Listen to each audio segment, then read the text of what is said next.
Bạn gái của tôi là một cô bé dễ. Tôi bảo cô ấy mặc đồ đen thì cô ấy lại mặc đồ trắng. Tôi bảo cô ấy cười thì cô ấy lại khóc. Tôi muốn cô ấy hôn tôi, cô ấy lại cắn tôi. Khi tôi bảo cô ấy đợi tôi, cô ấy đã kiên nhẫn chờ tôi suốt 10 năm, cho đến khi nhiều năm sau, tôi lập nghiệp thành công, tôi trở về để chia sẻ niềm vui này với cô ấy. Nhưng cô ấy lại nói, tôi thuở còn trẻ, tôi đã mắc chứng trầm cảm nặng. Khi tôi đến nơi, cô ấy đã đứng trên bờ vực.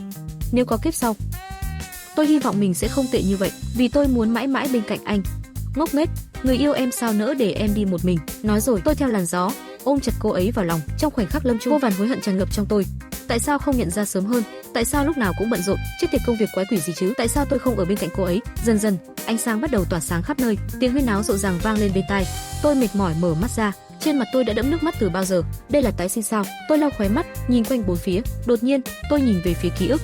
Ngay sau đó, ở hành lang, tôi thấy một cô gái nhỏ nhắn bước tới. Cô ấy cúi đầu khẽ, mái tóc rối bời che khuất gương mặt cô ấy. Dù không thấy rõ mặt, nhưng tôi vẫn nhận ra cô ấy ngay lập tức. Đó là Đường Tử Hiên thời cấp 3. Là cô gái nhỏ tôi từng thề. Nhưng tôi lại đứng chết lặng tại chỗ, không dám bước tới. Tôi đứng chết lặng tại chỗ, không dám tiến lên, vì tôi sợ rằng đây chỉ là một giấc mơ chỉ cần chạm nhẹ sẽ. Lúc này, cô gái cúi đầu, bước từng bước về chỗ ngồi của mình. Bước chân của cô ấy rất nhẹ, như một chú mèo con. Đôi giày trắng đã ngả vàng trên chân cô. Không biết đã mang bao lâu rồi, đế giày đã mòn đến mức nghiêm trọng, nếu bước mạnh sẽ phát ra tiếng lộc cộc. Cô sợ đi quá mạnh sẽ bị bạn bè chế nhạo, giễu cợt, vì thế chỉ có thể rón rén mà đi. Trang phục của cô cũng vậy, bộ đồng phục đã phai màu vàng nhạt, cổ áo đã sờn nhưng được khâu lại, chỉ có ống tay áo bị rách chỉ. Dù đã cố vá nhưng vẫn không thể. Để tránh bị phát hiện, cô chỉ biết nắm chặt ống tay áo, nhìn bước chân dè dặt, từng bước thận trọng của Đường Tử Hiên. Tôi cảm thấy tim mình đau nhói. Hồi cấp 3, vì quá nghèo khó, sự tự ti đã thấm sâu vào xương tủy của cô ấy. Dù cô ấy cố gắng hòa nhập với bạn bè, nhưng vì không biết cách giao tiếp, cộng thêm tính cách khép kín, cô ấy luôn bị mọi người xa lánh. Thêm vào đó, luôn mặc quần áo mỗi ngày chỉ ăn bánh bao và dưa muối, rất nhanh bị gán cho biệt danh kẻ keo kiệt, thường xuyên bị bạn bè giễu cợt. Lâu dần, cô ấy càng thêm tự ti, không dám ngẩng đầu lên. Một đứa bé đáng mọi cử chỉ đều rụt rè, sợ hãi. Sự tự ti càng lúc càng bủa vây cô. Khi Đường Tử Hiên tiến lại gần, tôi chỉ muốn lao đến, ôm cô ấy vào lòng, nhưng không được. Lúc này Đường Tử Hiên giống như một chú nhím nhỏ đầy gai. Bất kỳ ai cố đến gần đều sẽ khiến cô ấy phản ứng kịch liệt. Xem ra phải từ từ thôi. Tôi thở dài, bình ổn lại cảm xúc. Tôi ngồi xuống. Những năm tháng đã mất đi, giờ đây tôi sẽ bù đắp lại. Lúc này Đường Tử Hiên đã ngồi xuống chỗ của mình. Cô ấy không nhận ra ánh mắt nóng bỏng của tôi. Cô cúi đầu, chậm rãi ngồi xuống. Tất cả mọi động tác đều rất nhẹ nhàng, sợ rằng sẽ phát ra âm thanh. Nhưng khi cô ấy nhìn thấy hộp bút trên bàn, cả người cô ấy khẽ sững lại. Không biết ai đã mở hộp bút của cô ấy. Bên trong vốn chỉ có vài cây bút bi cũ, giờ đây tất cả đều bị tháo rời, linh kiện rơi vãi khắp mặt bàn. Nhìn cảnh tượng trước mắt, Đường Tử Hiên cố nén hơi thở, ngón tay trắng trẻo khẽ siết lại, có chút xót xa. Cô nhẹ nhàng nhặt những mảnh bút bị rơi, định ghép lại rồi cất vào hộp bút. Nhưng vừa cầm lên linh kiện, Đường Tử Hiên liền nhận ra những mảnh này đã bị tháo ra bằng bạo lực. Nhiều phần nhựa quan trọng, khóa cài đã vỡ vụn thành mảnh nhỏ. Quan trọng nhất là lò xo bên trong cũng đã mất. Thế nhưng cô ấy không chỉ là đôi mắt khẽ ươn ướt, im lặng nhặt từng mảnh bút còn sót lại, định ghép lại rồi bỏ vào hộp. Nhưng ngay lúc đó, ánh mắt Đường Tử Hiên khẽ run. Cô phát hiện trên bàn đầy vết vẽ nguệch ngoạc, xấu xí, keo kiệt, tự kỷ. Từng chữ như những lưỡi dao đâm vào trái tim mỏng manh của cô. Đôi tay cô khẽ siết lại, cả người run rẩy. Chuông vào lớp vẫn chưa reo, các bạn xung quanh vẫn cười đùa vui vẻ, không ai nhận ra sự khác thường của Đường Tử Hiên. Đôi tay trắng trẻo của cô nắm chặt lại, nhịp thở dồn dập. Cuối cùng, cô hít một hơi thật sâu, nhìn về phía vài bạn học gần nhất. Cô vừa mở miệng, nhưng cổ họng khô khốc, không thể phát ra âm thanh. Mãi sau mười mấy giây, Đường Tử Hiên mới lấy hết can đảm. Cô nhẹ giọng hỏi bạn nam bên cạnh: "Bạn ơi, bạn có thấy ai động vào hộp bút của mình không?" "Không biết đâu, tôi còn bận việc đây." Cậu nam sinh vẫy tay qua loa, trả lời một cách hờ hững, sau đó quay lưng lại, tiếp tục trò chuyện với bạn mình, chẳng hề để tâm đến câu hỏi của Đường Tử Hiên. Đường Tử Hiên ngượng ngùng siết chặt ngón tay. Cô nhìn sang một nữ sinh khác, cảm nhận được ánh mắt của Đường Tử Hiên, nhưng nữ sinh đó vẫn tiếp tục trò chuyện với bạn thân, không hề có ý định quan tâm đến cô. Đường Tử Hiên hít một hơi sâu, cất tiếng hỏi: "Bạn ơi, bạn có thấy ai động vào hộp bút của mình không?" "Không thấy." "Làm sao tôi biết được?" Nữ sinh ấy vừa che tay vừa lắc đầu cười. Thực ra cô ấy biết rõ ai đã làm. Đường Tử Hiên khựng lại một chút, rồi đổi cách hỏi: "Vậy, bạn có thấy ai đến chỗ mình không?" "Không biết đã bảo là không biết, sao cứ hỏi mãi, ý cậu là gì?" Nữ sinh kia bỗng hét lên, sau đó hừ lạnh một tiếng, quay đầu bỏ đi. Đường Tử Hiên bị hét làm cho bối rối, đứng đờ ra tại chỗ. Sau vài giây, cô lặng lẽ quay về nhìn những dòng chữ nguệch ngoạc trên bàn. Cô lấy một cục gôm từ hộp bút ra, bắt đầu chậm rãi xóa đi những hình vẽ ấy. Nước mắt nóng hổi bắt đầu tràn ngập hốc mắt. Đây không phải lần đầu tiên, tại sao chứ? Đường Tử Hiên vừa xóa vừa tự hỏi. Nhưng những nét vẽ bằng bút dầu khó xóa vô cùng. Cục gôm trên tay đã cũ, không biết đã dùng bao lâu rồi. Mỗi lần xóa, cánh tay mảnh khảnh của cô khẽ run lên. Bà bảo phải hòa đồng với bạn bè, dù nhà nghèo cũng không sao, có thể mặc đồ cũ, có thể ăn uống đạm bạc, nhưng tuyệt đối không được chiếm lợi của ai. Hơi thở của Đường Tử Hiên bắt đầu trở nên gấp gáp, cục gôm nhỏ xíu trên tay cô đã cứng lại, cô phải cố gắng dùng đầu ngón tay giữ chặt, nhưng mỗi lần xóa lại trượt đi. Dầu mực dính đầy lên đôi tay trắng trẻo của cô, nhưng cô không dừng lại, vẫn kiên nhẫn xóa đi từng vết bẩn, cho đến khi nước mắt tràn ngập hốc mắt, sắp rơi xuống. Bà nói phải học hành chăm chỉ, phải tự lập, phải kiên cường. Dù bài vở có khó, dù bài tập có nhiều, tôi chưa bao giờ từ bỏ. Nhưng tại sao chứ? Tại sao những chuyện này vẫn xảy ra? Cuối cùng, Đường Tử Hiên dừng lại, cô đặt cục gôm xuống, bắt đầu nhặt từng lõi bút bị bẻ cong, cẩn thận vuốt thẳng, rồi nhẹ nhàng xếp vào hộp bút một cách gọn gàng. Những thứ này, trong mắt người khác là rác rưởi, nhưng với Đường Tử Hiên vẫn rất quan trọng. Cô sẽ dùng chúng để viết bài tập trong nửa tháng tới, dù chỉ là những lõi bút gãy. Vấn đề là gì? Cô không thể tìm ra câu trả lời, nhưng vẫn phải tiếp tục sống mạnh mẽ. Không lâu sau đó, một nam sinh mập từ hàng ghế sau đứng lên, hắn lắc lư cái đầu, cười nói: "Ôi, sao các cậu có thấy ai làm không?" Không ai trả lời. Nam sinh mập sờ đầu, nhìn Đường Tử Hiên đang cúi đầu, cố nhịn nước mắt, hắn bật cười: "Ha ha ha, giống tôi thôi, tôi cũng không thấy. Thật đáng thương, sắp khóc rồi kìa." Nghe thấy vậy, đa số bạn học vẫn không bận tâm, một số khác thì nhìn Đường Tử Hiên với ánh mắt chế giễu. Mọi người đều biết tên mập này cố ý, nhưng xem kịch vui thì ai mà bỏ qua, người khác bị bắt nạt thì liên quan gì đến họ. Ngay khoảnh khắc ấy, nước mắt trong hốc mắt Đường Tử Hiên cuối cùng cũng không kiềm nổi nữa, từng giọt nước mắt rơi xuống mặt bàn, cả người cô khẽ run lên, bàn tay đang cầm cục gôm lau bàn khẽ nâng lên, che kín đôi mắt đẫm lệ, hơi thở của cô dồn dập, cúi gập người xuống, không muốn để ai thấy mình đang khóc. Chứng kiến cảnh này, ánh mắt của tôi trở nên lạnh lùng, sắc mặt tối sầm lại. Lúc này, tôi mới hoàn toàn nhớ ra tên mập đó là Trương Dương, một kẻ vô công dỗi nghề gây sự, một tên hèn nhát, chỉ biết bắt nạt kẻ yếu. Tôi nhớ rõ, đã từng tận mắt thấy Trương Dương phá bút của Đường Tử Hiên, còn vẽ đề hình bậy lên bàn của cô ấy. Nghĩ đến đây, tôi siết chặt nắm tay. Kiếp trước, tôi chẳng khác gì những kẻ đứng ngoài lạnh lùng, không liên quan thì không quan tâm. Có những hối tiếc một khi đã xảy ra thì không thể bù đắp, có những vết thương một khi bị rạch ra thì không bao giờ lành lại. Tôi lập tức đứng dậy, bước thẳng đến cuối lớp, đứng chắn trước mặt Trương Dương. Trương Dương đang đùa giỡn với bạn, giật mình hoảng sợ: "Hả Giang Trừng, cậu làm gì đấy? Có chuyện gì sao?" Tôi cúi xuống nhìn thẳng vào mắt Trương Dương, đôi mắt lạnh lẽo: "Đi xin lỗi Đường Tử Hiên." "Xin lỗi Giang Trừng, cậu đùa à? Tại sao tôi phải xin lỗi cô ta?" Trương Dương sững người, nghĩ rằng mình nghe lầm. "Tao bắt nạt bao người rồi, chưa từng xin lỗi ai cả. Bảo tao xin lỗi một đứa con gái sao? Không bao giờ, đừng giả bộ nữa, tôi biết chính cậu đã làm." "Xin lỗi Đường Tử Hiên." Nói xong, tôi bước lên trước một bước, hai tay túm lấy cổ áo Trương Dương, tôi đẩy mạnh Trương Dương vào góc tường. Trương Dương giật mình sợ hãi, sao thằng này khỏe vậy chứ? Nhưng bị túm cổ áo, hắn lập tức nổi giận: "Mày nói tao làm là tao làm à? Ai thấy nào? Các cậu thấy không? Dựa vào đâu mà nói tao làm?" Trương Dương càng nói càng mạnh miệng, vùng khỏi tay tôi, quay sang hỏi các bạn học, hỏi mọi người xem. Tôi lạnh lùng nhìn Trương Dương, gằn từng chữ: "Tôi không muốn phải nói lần thứ ba, mày nói thì sao nào?" Trương Dương cũng cố tỏ ra cứng cỏi. Bốp! Âm thanh cái tát vang vọng khắp lớp học, cả lớp quay lại nhìn về phía tôi, từng khuôn mặt ngỡ ngàng, há hốc. "Chuyện gì vậy?" Giang Trừng vừa tát Trương Dương. Tôi không nhìn nhầm chứ? Đó không phải là Giang Trừng suốt ngày chỉ lo học sao? Một tên mọt sách sao? Trời ơi, không thể tin được. Cả lớp bỗng nhiên im lặng như tờ. Sự yên tĩnh đến mức có thể nghe rõ tiếng rơi của chiếc lá. Tất cả mọi người đều đơ người. Giang Trừng vừa đánh vào mặt tên đầu gấu của lớp. Ồ, Trương Dương sờ lên má mình đang bỏng rát. Cả người hắn đứng đơ tại chỗ, hắn vừa bị đánh, thật sự bị đánh. Đây có phải là Giang Trừng mà hắn từng biết không? Ánh mắt Trương Dương đầy vẻ không thể tin nổi. Tôi từ từ nâng bàn tay lên, lạnh lùng nói: "Tôi đã nói rồi, tôi không muốn phải nói lần thứ ba. Ngay bây giờ, lập tức qua xin lỗi." Sau cái tát đó, Trương Dương hoàn toàn ngơ ngác, ngẩng đầu lên, nhìn vào ánh mắt lạnh lùng của Giang Trừng. Trong mắt tôi là sát khí lạnh lẽo, khiến hắn bất giác rùng mình. Ngay lúc đó, Trương Dương hoàn toàn gục ngã. Hắn là kẻ chuyên bắt nạt người khác, nhưng chưa bao giờ là kẻ côn đồ thực sự. Bản chất của hắn chỉ là một tên nhát gan bắt nạt kẻ yếu. "Tôi biết rồi, tôi sẽ xin lỗi, tôi đi ngay bây giờ." Trương Dương ôm lấy má đỏ bừng, vội vã bước đến trước mặt Đường Tử Hiên. "Xin lỗi, Đường Tử Hiên, là tôi đã làm, thật sự xin lỗi, tôi biết tôi sai rồi." Nghe thấy lời xin lỗi, Đường Tử Hiên không đáp lại, cô chỉ dùng hai tay che kín mắt. Trong khoảnh khắc này, nước mắt càng trào ra mạnh mẽ, tuôn xuống qua cái tay. Đường Tử Hiên không muốn để người khác thấy nước mắt của mình, đó là sự kiêu hãnh cuối cùng của cô. Cô cúi đầu để mặc nước mắt rơi xuống mặt bàn. Sau khi xin lỗi, Trương Dương lủi thủi quay về chỗ ngồi, ôm lấy má, không nói lời nào. Thỉnh thoảng hắn lén liếc nhìn tôi, trong mắt đầy sự sợ hãi. Tôi không nói một lời, đi thẳng đến bàn của Đường Tử Hiên. Khoảnh khắc này, cả lớp đều sững sờ nhìn theo tôi. Tất cả đều bàng hoàng, đứng chết chân, không ai kịp phản ứng. Đây thật sự là Giang Trừng mà họ biết sao? Tôi không bận tâm đến ánh mắt mọi người, rút một cục gôm lớn từ hộp bút của mình, âm thầm giúp Đường Tử Hiên lau bàn. Đường Tử Hiên không nói gì, nhưng dần dần hạ đôi tay che mắt xuống. Cô cầm lấy cục gôm nhỏ cũ kỹ, cùng tôi tiếp tục lau sạch bàn. Đường Tử Hiên ngồi cạnh cửa sổ lớp học, với thân hình cao lớn của tôi che chắn, không ai trong lớp có thể thấy đôi mắt đẫm lệ của cô nữa, ngoại trừ tôi. Nhìn thân hình Đường Tử Hiên dần bớt run rẩy, trong lòng tôi trào dâng một cảm giác ấm áp. Kiếp trước tôi không thể bảo vệ Đường Tử Hiên, nhưng giờ đây cuối cùng cũng đã làm vậy. Đây mới chỉ là khởi đầu. Chữ viết và hình vẽ trên bàn dần biến mất, chiếc bàn đầy những nét vẽ nguệch ngoạc đã được lau sạch. Tôi lấy những lõi bút bị tháo rời, tỉ mỉ ráp lại từng cái và đặt vào hộp bút của cô. Chẳng bao lâu sau, bàn học đã được dọn dẹp hoàn toàn. Cũng vào lúc này, tiếng chuông vào lớp vang lên, những học sinh đang há hốc miệng, sững sờ nhìn Giang Trừng, cuối cùng cũng hoàn hồn. Không ngờ đã đến giờ vào lớp, bọn họ vội vàng quay về chỗ ngồi. Nhưng ánh mắt vẫn không ngừng liếc nhìn Giang Trừng. Cả lớp vốn còn ồn ào, cũng dần trở nên yên tĩnh. Ban đầu lớp học còn chút ồn ào, nhưng dần dần trở nên yên tĩnh. Tôi liếc nhìn Đường Tử Hiên, ánh mắt cô ấy dần trở nên trong trẻo hơn, màn sương mờ u ám cũng tan biến, như thể có thêm chút hy vọng. Tôi khẽ mỉm cười hài lòng, rồi quay lại chỗ ngồi của mình. Lúc này Đường Tử Hiên ngồi thẳng lưng, nhưng dưới mặt bàn, những ngón tay trắng trẻo không ngừng xoay tròn.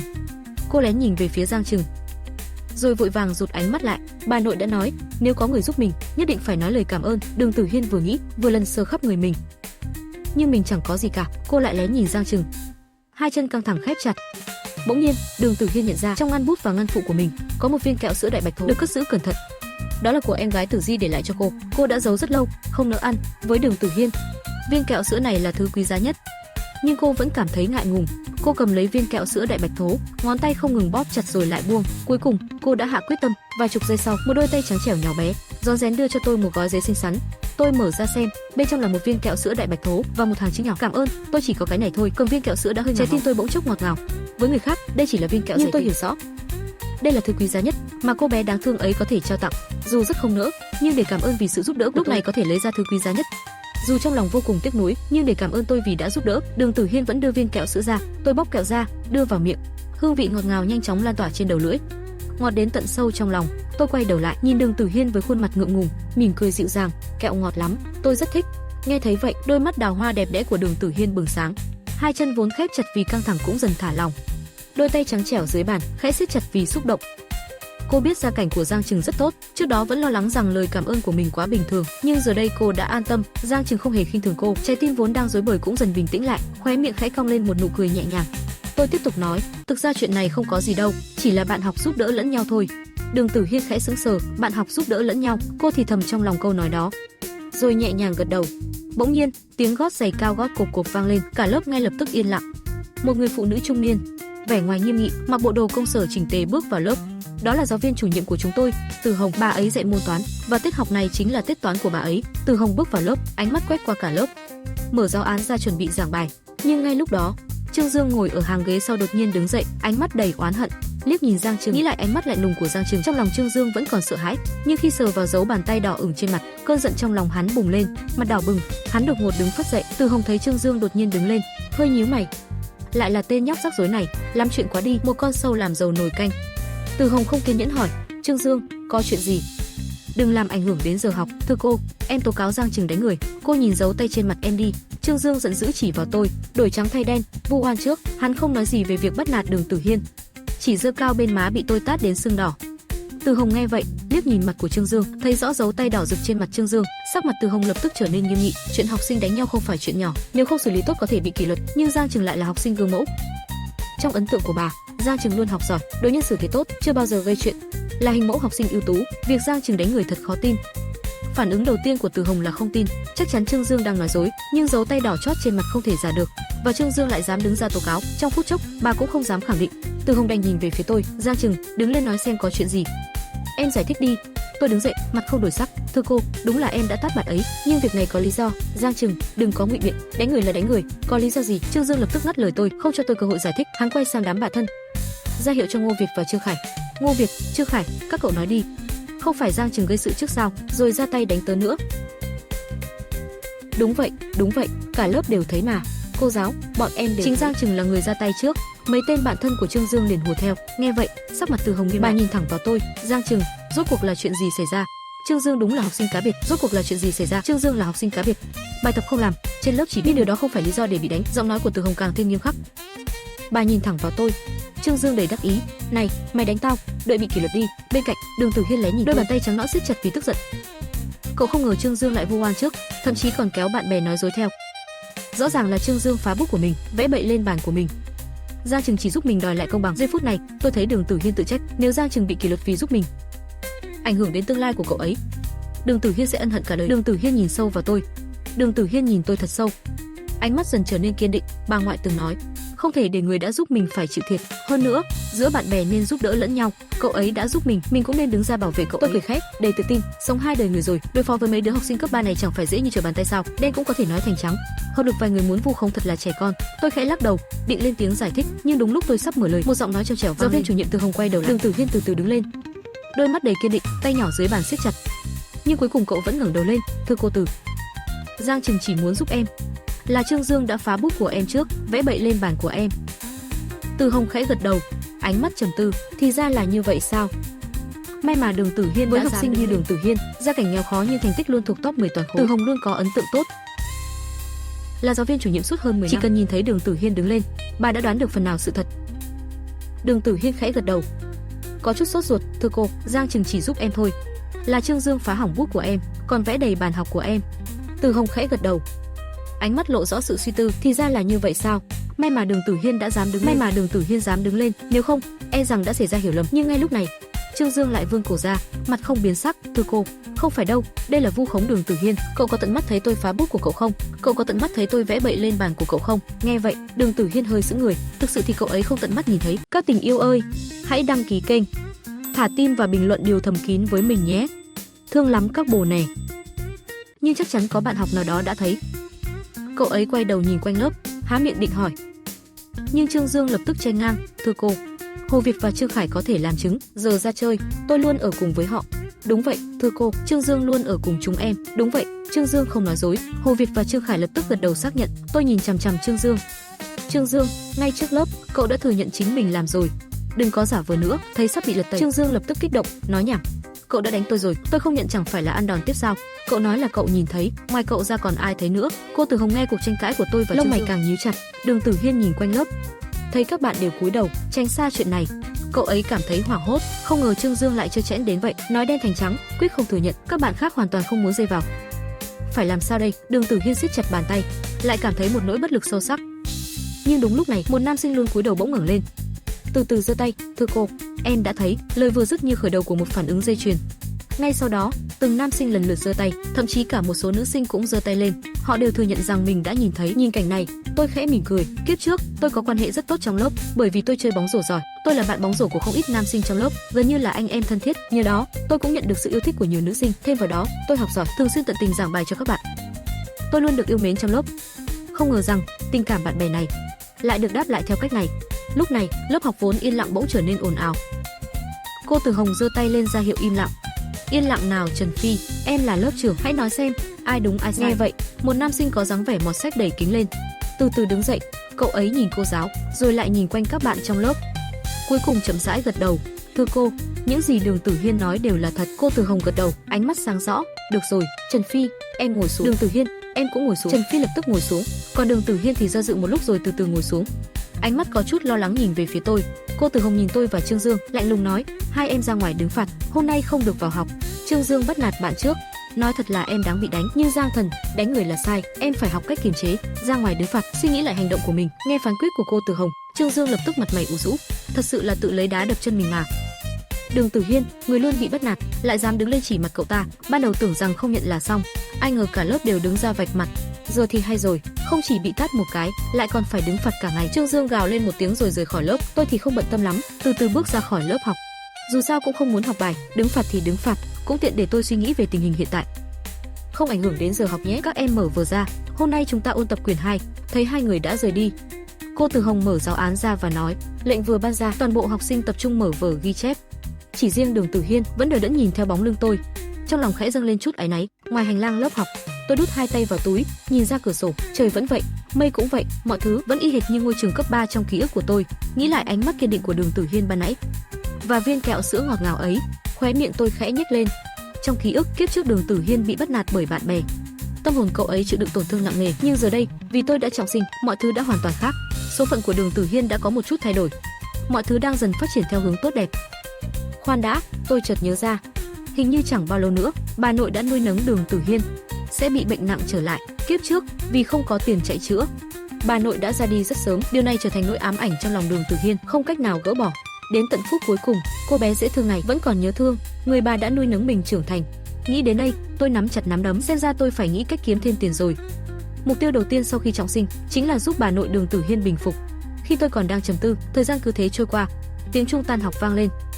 Buổi học cuối cùng của hôm nay đã kết thúc. Tôi xoa xoa lưng vì đứng lâu quá mỏi, thầm nghĩ may mà là tiết học cuối cùng. Nếu không dù là cơ thể 18 tuổi, cũng không chịu nổi đâu.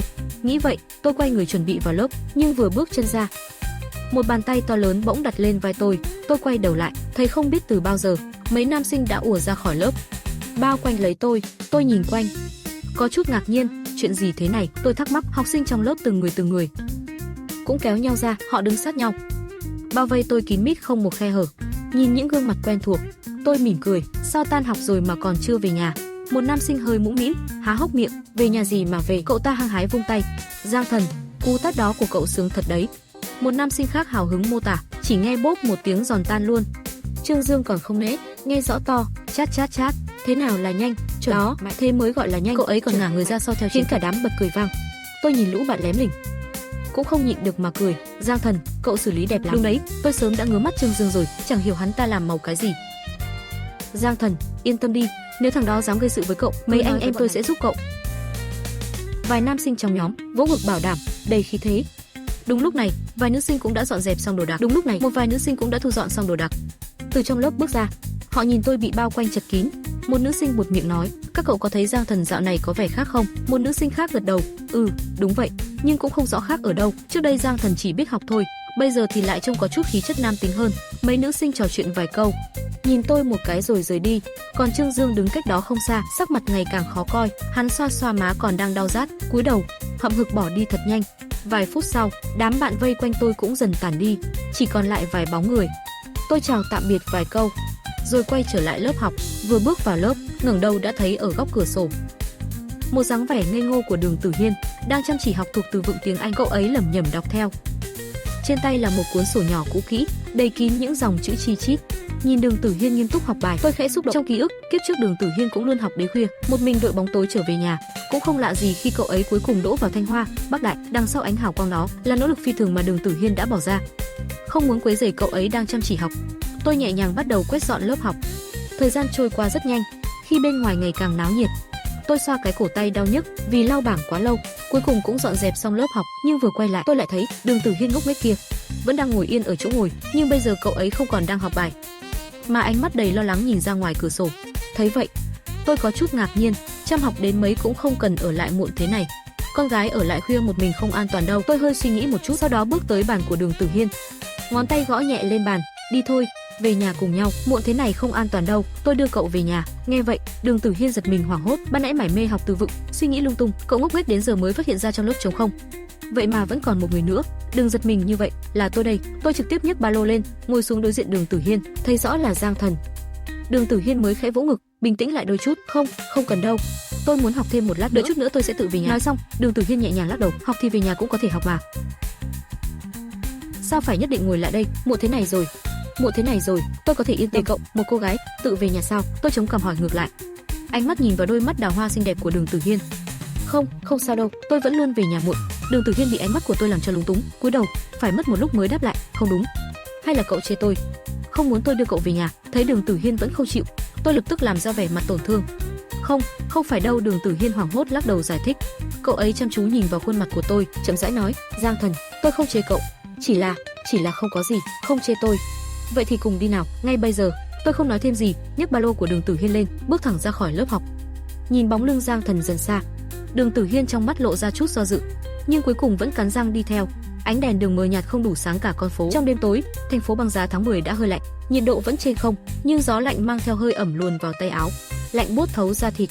Tôi là con trai, mặc cũng không ít, vậy mà đối diện với làn gió lạnh trước khi biến đổi khí hậu toàn cầu, vẫn cảm thấy run lên từng hồi. Nhìn lại Đường Tử Hiên phía sau tôi, chỉ mặc một chiếc áo đồng phục mỏng manh, bên trong chỉ có một chiếc sơ mi mỏng nữa, cổ trắng ngần của cậu ấy co rúm lại vì gió lạnh thốc vào. Đường Tử Hiên bước chậm rãi, Đường Tử Hiên bước rất chậm, đi theo sau bóng lưng cao lớn của Giang Thần. Cậu ấy luôn cúi đầu, thỉnh thoảng ngẩng lên lén nhìn Giang Thần một cái. Đi được gần 10 phút, cuối cùng chúng tôi cũng tới cổng trường. Ngoài cổng trường, các quầy hàng rong đã gần như dọn dẹp, trước quầy chỉ còn lác đác vài khách. Bán khoai nướng thì còn vài củ sót lại, bánh trứng thì vừa mới chiên xong, tỏa ra làn khói nóng hổi. Thấy cảnh này, cậu nhóc Khờ Khạo bỗng đứng sững lại, đôi mắt ngơ ngác nhìn chằm chằm. Mùi thơm của đồ ăn vừa ra lò lan tỏa, khiến cậu không nhịn được mà nuốt nước bọt. Tiểu Di và bà chắc chắn sẽ thích. Nhưng khi Đường Tử Hiên sờ vào chiếc ví trong túi, cuối cùng vẫn mím môi quay đi, không nhìn nữa. Thế nhưng đúng lúc này, ục ục, tiếng bụng Đường Tử Hiên đói vang lên rõ ràng. Tôi quay lại nhìn Đường Tử Hiên, ánh mắt hai người chạm nhau.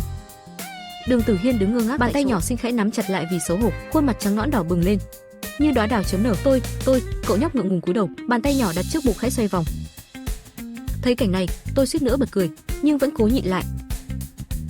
Dù sao cậu nhóc này gầy đến mức xương cốt cũng lộ ra, rõ ràng là rất cần dinh dưỡng. Xem ra, kế hoạch nuôi bé ngốc này là điều tất nhiên, cũng không thể quá lộ liễu. Sau vài giây im lặng, tôi bất ngờ xoa xoa bụng mình, cười nói, ngại quá, tôi đói quá, bụng kêu ầm lên rồi. Nghe vậy, Đường Tử Hiên xấu hổ ngẩng đầu, trong mắt lóe lên chút kinh ngạc. Hóa ra, không chỉ mỗi cậu ấy bị đói bụng kêu. Thật may quá, cậu ấy tưởng mình mất mặt, vì bị nghe thấy, sự bối rối trong lòng lập tức dịu đi. Tôi nhìn sang quầy đồ ăn vặt bên cạnh, nỗi ngại ngùng trong lòng Đường Tử Hiên lập tức dịu xuống.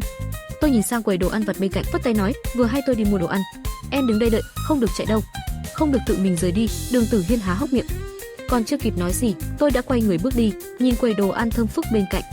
Đường Tử Hiên lại nuốt nước bọt một cái, cuối cùng, như thể quyết tâm, cậu ấy rút ra một chiếc ví cũ nát từ túi áo, nhưng mở ví ra, bên trong chỉ có một tờ tiền nhàu nát 1 đồng, đó là tiền ăn sáng trong 2 ngày của Đường Tử Hiên. Bánh bao trắng lớn, 1 đồng được 4 cái, nếu ăn tiết kiệm thì đủ ăn trong 2 ngày, nhưng bánh trứng và khoai nướng thì đắt hơn bánh bao nhiều, 1 đồng này căn bản không đủ. Đường Tử Hiên siết chặt tờ tiền nhàu nát đó, đứng chôn chân tại chỗ, một lúc lâu không biết phải làm gì. Đúng lúc Đường Tử Hiên còn đang phân vân, một bàn tay bỗng nhiên đập mạnh lên vai cậu.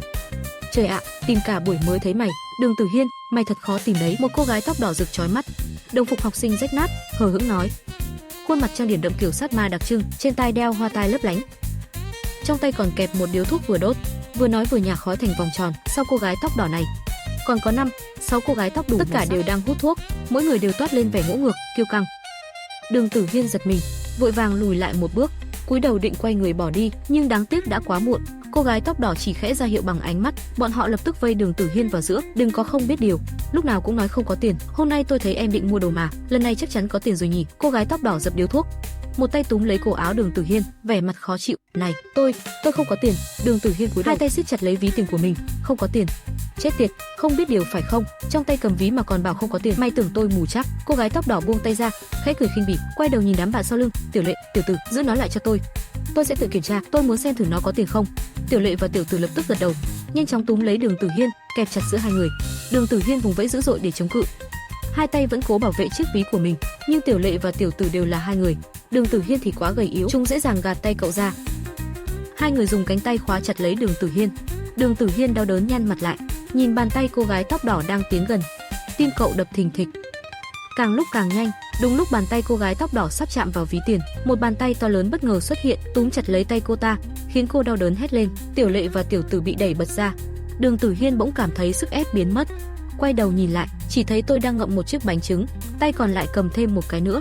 Tôi nháy mắt với Đường Tử Hiên, tay phải siết chặt lấy tay cô gái tóc đỏ, càng siết, gương mặt cô ta càng nhăn nhó, đợi cô ta đau đớn đến vặn vẹo, tôi mới thả tay, cầm bánh trứng lên cắn một miếng.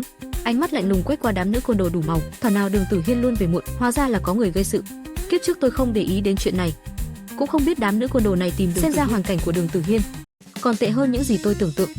Tôi ghi nhớ từng khuôn mặt của đám tiểu lưu manh sau này sẽ từ từ tính sổ. Ngay lúc này, cô gái tóc đỏ xoa xoa cổ tay đau đớn, ánh mắt lạnh lùng trừng mắt nhìn tôi. Mày là thằng nào mà dám động vào tao? Mau cút đi, nếu không, lát nữa mày sẽ biết tay. Vừa nói, cô ta còn mạnh tay đẩy tôi, nhưng sức lực quá yếu, ngược lại còn tự mình bị bật ngược lại.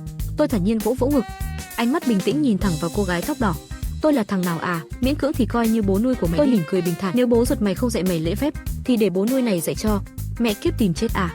Bị tôi lấy lời đùa giỡn, cô gái tóc đỏ lập tức giận đến đỏ mặt, cặp lông mày nhíu chặt lại, nắm đấm giơ lên, lao về phía tôi. Nhưng ngay khoảnh khắc đó, một cái tát vang dội khắp không gian. Cô gái tóc đỏ bị tát đến ngơ ngác, tay ôm lấy bên má tê dần, sững sờ tại chỗ, ánh mắt đầy kinh ngạc nhìn về phía tôi. Bị đánh rồi? Tôi là đại tỷ mà. Tôi bị một tên đẹp trai ở nhất trung đánh, mà lại ngay trước mặt đám đàn em của mình. Trong giây lát, cô gái tóc đỏ tức đến run rẩy, miệng mở ra định nói một câu độc địa, nhưng lại bốp một tiếng, lại thêm một cái tát vang lên. Tôi vẫn bình thản như không chút gợn sóng. Đám đàn em của cô gái tóc đỏ hoảng sợ, vội vàng lùi lại một bước. Chúng không thể ngờ được một tên đẹp trai ở nhất trung lại ra tay mạnh đến vậy. Thấy đánh không lại, cô gái tóc đỏ nghiến răng gào lên, mày chết chắc rồi. Thật sao? Tôi nhếch môi cười khinh bỉ, càng nhát gan càng thích nói cứng. Nói cứng có tác dụng gì chứ? Nhưng mà cô cũng thật kiên cường đấy, bị tát 2 cái mà không rơi giọt nước mắt nào. Tôi không khỏi nhìn kỹ cô gái tóc đỏ một lần nữa. Lúc này, lớp trang điểm sặc sỡ kiểu Samet trên mặt cô ta, lớp trang điểm đậm đặc trên mặt cô ta đã bị tôi đánh nhòe nhòe, lộ ra khuôn mặt non nớt thật sự. Chờ đã, Chu Tiểu Di, không phải đây là con gái của lão Chu đồng nghiệp của tôi sao? Thế luôn, lão Chu nói con gái mình sao hồi cấp 3 lại là một đứa tiểu lưu manh thế này. Tôi nghĩ tới đây, trong lòng lập tức thấy tê tái. Ban đầu chỉ định nói đùa thôi, không ngờ thật sự có quan hệ với bố cô ta. Thôi thì chuyện này cũng dễ giải quyết. Tôi nhìn Chu Tiểu Di đang tức giận, mỉm cười nói, Chu Tiểu Di, tốt nhất là đi ngay lập tức, nếu không thì sao? Chu Tiểu Di nghiến răng, con này hôm nay nhất định liều mạng với mày. Chu Tiểu Di vừa giận dữ vừa hung hăng, nhưng đột nhiên cô ta sững người lại, ngạc nhiên nhìn tôi, khoan đã, sao mày biết tên tao? Không phải tôi đã nói rồi tôi sao? Là bố nuôi của mày mà. Tất nhiên là tôi biết bố mày rồi, tôi thông thả nói. Đông Thành Hoa Viên, tòa nhà số 3, phòng 503, bố mày tên là Chu Trường Khôn, đúng không? Hình như đã lâu rồi tôi chưa gặp lão Chu, phải hẹn lão ra ngoài hàn huyên mới được. Giọng điệu của tôi vô cùng bình tĩnh, nhưng Chu Tiểu Di nghe thấy thì chết sững tại chỗ.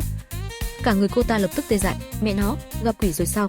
Sao hắn biết tên bố tôi, còn biết nhà tôi ở đâu? Chắc định mách bố tôi đây. Nghĩ đến đây, Chu Tiểu Di siết chặt nắm tay. Được lắm, mày muốn mách bố tao đúng không? Được thôi, cứ chờ đấy. Chị em, đi thôi, vài hôm nữa gặp chị Trần, cho thằng này biết thế nào là lễ độ. Đám tiểu lưu manh nghe vậy, lập tức rời đi theo Chu Tiểu Di. Nhưng khi đi ngang qua tôi, không nhịn được liền buông lời khiêu khích, thằng nhóc, mày chết chắc rồi. Đại tỷ của đại tỷ tao là Trần Tiểu Tội, đợi mà bị xử lý đi. Nghe vậy, tôi chỉ khẽ nhếch môi cười khinh bỉ. Nhưng khi nghe cái tên đó, tôi lập tức sững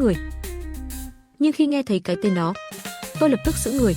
Trần Tiểu Tội không thể nào trùng hợp vậy được. Đây không phải là bên A trong hợp đồng lớn cuối cùng mà tôi ký sao? Bây giờ lại trở thành đại tỷ của đám nữ lưu manh này. Chờ đám nữ lưu manh kia rời đi, tôi mới dần bình tĩnh lại.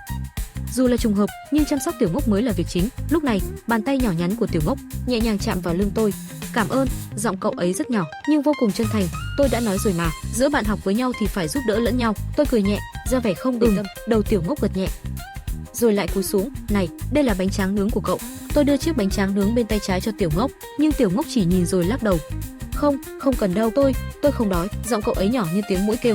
Cậu ấy không phải không nói, chỉ là chiếc bánh tráng nướng này với cậu ấy quá đắt đỏ. Không đợi cậu từ chối thêm, tôi trực tiếp nhét chiếc bánh vào tay Tiểu Ngốc, rồi mỉm cười, chỉ là mời cậu một chiếc bánh tráng nướng thôi, tôi vẫn mời được. Hôm nay tôi vui mà, vì tôi đã kết bạn với một người mới.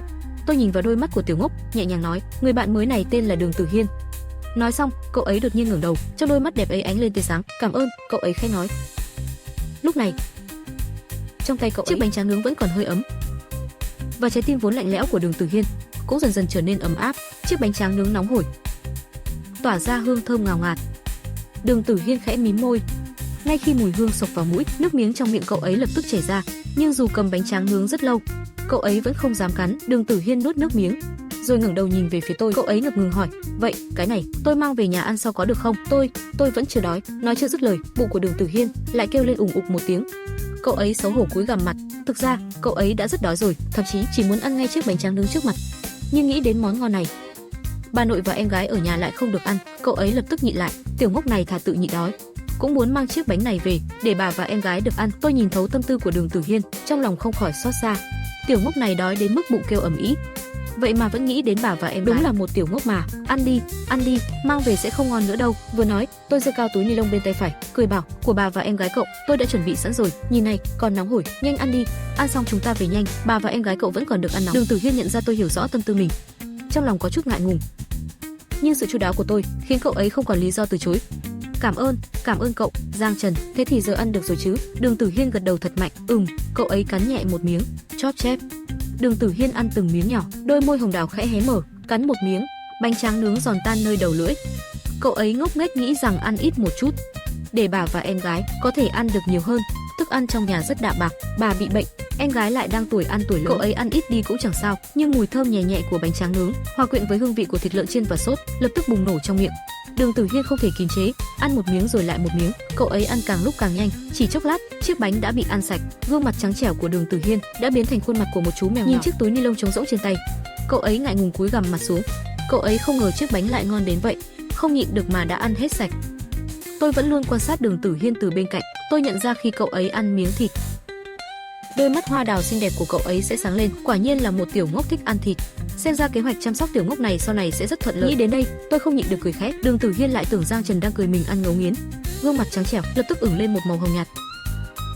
Cậu ấy ngập ngừng, vậy cái đó có phải tôi ăn nhanh quá rồi không? Nhìn bộ dạng bối rối của tiểu ngốc, tôi không nhịn được mà bật cười.